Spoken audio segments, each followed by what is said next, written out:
Gipatuman sa NBI ang laing search warrant batok sa gituoang Pogo Hub sa Agos, Lapu-Lapu City. Niadtong Miyerkules gipatuman ang warrant sa opisina sa gingong operator sa mong establishmento.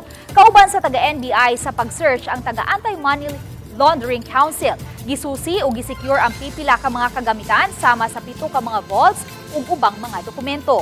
Gitan-aw kini kung makasuporta o makapaligon ba sa kasong qualified trafficking nga gipasaka sa mga nagpaluyo sa Pogo Hub. Sukad ma-raid niya atong hinapos sa Agosto, bugtong ang opisina lang sa operator ang wala hingpit nga ma-search, maong i-apply ang mga otoridad og laing warrant niini. Ibalik na sa NBI sa korte ang warrant ug ang report nila subay sa paghangyo sa korte sa pagpaabli sa 7 ka mga vaults aron masuta kung unsay sulod niini. It's our considered opinion that it would further bolster the prosecution of the case.